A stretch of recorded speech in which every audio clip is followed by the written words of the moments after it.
world, boy, listen, man. I ain't never, ever been a shit starter. I never been a shit starter. That had never been my blueprint. Never, ever been a shit starter. Always been positive. I never been a shit starter. Ever. Let me roll my window up real quick. For the record, bro, because I see you over there trying to make, play this positive role. That's cool, because I've been positive. I don't got to practice to be positive. I've been positive. When my hood Fillmore went to war, I threw the first peace treaty in my hood. Let's say that again about this Fillmore shit. I threw the first peace treaty in our hood. None of y'all niggas didn't want to help with the peace treaty. Niggas promoted that uptown, downtown shit and niggas lost their lives. Mess nigga was promoting on the way. Nigga, what is you talking about? You think I respect you niggas? You niggas promoted Fillmore niggas. I step back. I'm like, nigga, I'm not participating in that shit. Get no fuck about you uptown niggas or downtown. Nigga, I only know one Fillmore. That's what I represent right now. That's why I took it around the world.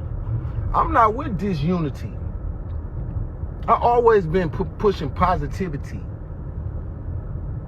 I went to Hunters Point, nigga, and did a peace treaty. You niggas didn't help with that.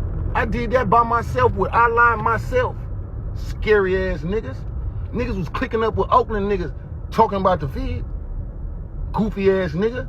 Oh, I love everybody. Nigga, I don't love everybody, nigga. Anybody who say they love everybody don't love nobody, nigga. Niggas be playing them games, bro. You ain't even have to respond to them people. They tricked you into speaking on me, boy. And you caused some controversy and you rehatched that I gotta say, nah, he didn't do it. He teamed up with the niggas who did it. He talking his brother shit. Oh, that's my brother, all that shit. Nigga didn't offer me a microphone, a speaker. Nigga celebrated. Nigga don't play with me, bro. The whole world know JT is positive, bro. I've never been pushing negativity. Fuck them niggas downtown. All that shit in Fillmore. Nigga, that's why I be like, you niggas is good. Now I'm giving them all the attention because I'm a positive brother, but I ain't gonna let y'all play with my name no more. Nah, you're not gonna do that. You're not gonna play like you didn't, like that. What is it called when you guilty by association? What is it called when you turn the other, like play like you didn't see it? That same Mr. Fab shit. Remember Zoda Roaster? Remember that dude? Remember him, Quinn? Remember how you joined forces with them niggas and y'all was playing with my name when I moved to Africa? Y'all thought I moved to Africa because I was scared? Nah, I was going to do my humanitarian work and live my life. That's why I moved to Africa. Yeah, the JT shit, all that shit. You was part of that, nigga. I'm not mad at you, but I'm telling my truth. Oh, why you speaking on it? Because I can. I'm not no little boy. I'm a grown-ass man. Yeah, one thing that's you're not gonna play with Fig, though. Fig play back now. Just because I'm with the minister don't mean I still don't got some of that. Yeah, I got that. Yeah, I got that too. If this shit hurt your feelings, then I don't care. Oh, I'm with my grandkids. I'm a landscaper. So what? I ain't competing with you, nigga. My mom, we got houses. No, nigga, your mama got houses, nigga. I ain't competing about who got more money, bro. And I ain't competing about who the biggest. I'm not even competing. I just said, nigga, you did some big, and I love you like my little brother.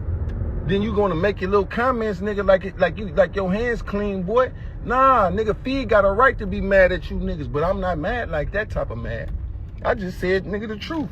If you lost 3,000 followers because niggas found out that you was the one, nigga, you and Mess, nigga, you the reason why I had to start making movies, nigga. Y'all niggas, you know why? Fuck, I lost my whole studio. Let me start making movies, nigga. Beware of those was about y'all, nigga. That's it. Now, And if anybody feel like A lot of people are starting to notice that every time JT goes live, the emotions seem heavier. You can hear frustration in his voice, and it feels like certain situations from the past never truly healed. Sometimes people think that because years have gone by, wounds automatically disappear, but that's not always how life works. Time can pass, but if something was never addressed properly, those feelings can stay buried until one conversation brings everything back to the surface again. And from JT's perspective, it probably feels like certain situations involving friendships, loyalty, business, and respect were never fully corrected. When people build together, create together, and come from the same environment, betrayal or disappointment can sit with somebody for a very long time, especially if they never had a real sit-down conversation to clear the air. A person may smile in public and continue living life, but deep down they may still carry unanswered questions or unresolved emotions. At the same time, one thing people consistently say about JT is that he's usually a peaceful individual. You rarely see him moving around causing chaos or trying to start unnecessary drama. Most of the time he's involved in community work, trying to uplift people, give back, and stay connected with the Bay Area in a positive way. He's not the type that's constantly attached to rap beefs, internet antics, or trying to prove himself every single day online. In fact, JT has always seemed like somebody who tries to remain neutral so he doesn't get boxed into neighborhood politics or forced into divisions that can create bigger problems later on. And honestly, that's smart. A lot of beef starts because people feel pressured to pick sides. Once people begin grouping individuals together, it creates tension even when someone may not personally have an issue. That's why staying neutral, respecting everybody, and moving carefully can sometimes save relationships and even save lives. Not every disagreement needs to become a public war. But the danger with social media is that once people begin responding emotionally, every live stream turns into another opportunity to expose more information, revisit more pain, and say things that probably should have stayed private. That's why situations like this can become dangerous emotionally, mentally, and publicly. The more two sides continue going back and forth, the higher the chance that something personal gets said out of anger that can never be taken back. And that's why maturity becomes important. Sometimes the best thing you can do when you realize somebody is no longer for you is simply distance yourself. You don't have to destroy them publicly. You don't have to embarrass them online. You don't have to keep revisiting old stories trying to convince the world who was right or wrong. If somebody crossed you, disappointed you, or handled something in a way that you feel wasn't solid, then take the lesson and move differently from that point forward. Because not every situation needs revenge. Not every situation needs exposure. Not every situation needs 10 live streams explaining your side. Sometimes peace is simply separation. A lot of people hold on to old relationships because of history. They remember the good times, the laughs, the success, the struggle, and the memories. But history alone cannot maintain a healthy relationship. Respect has to still be present. Trust has to still be present. Communication has to still be present. Once those things disappear, people usually begin forcing connections that naturally ended a long time ago. And forcing relationships is dangerous because it keeps reopening old wounds. One of the biggest lessons people can learn in life is that every disappointment is supposed to teach you something.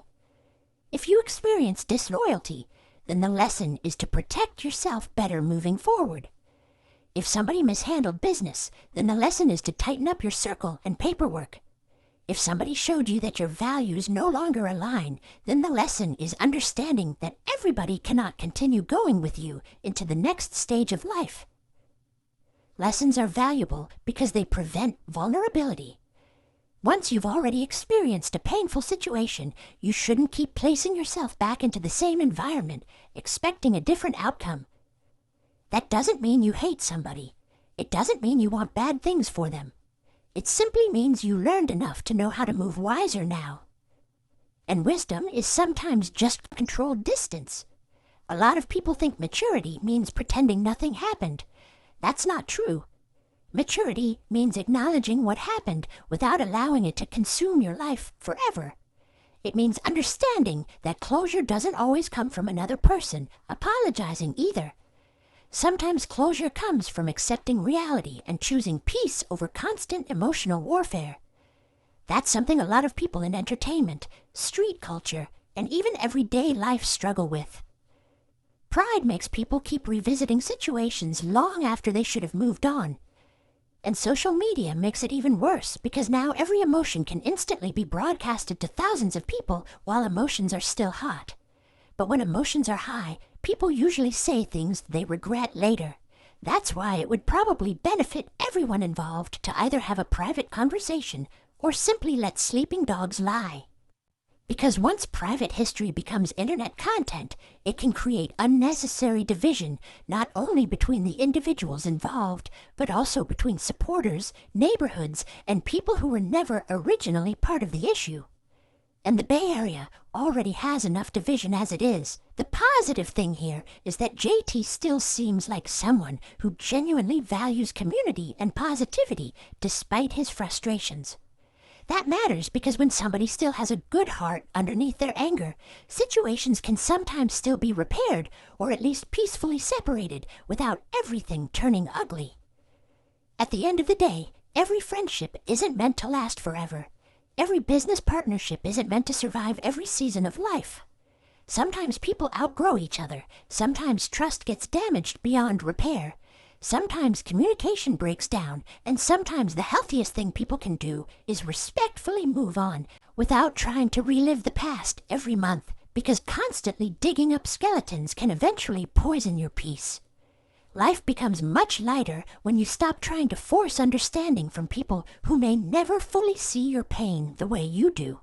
Learn the lesson. Protect your peace. Keep your distance when necessary. And continue focusing on growth instead of reopening emotional scars every chance you get. That's not weakness. That's emotional intelligence. And in today's world, that's something more people need.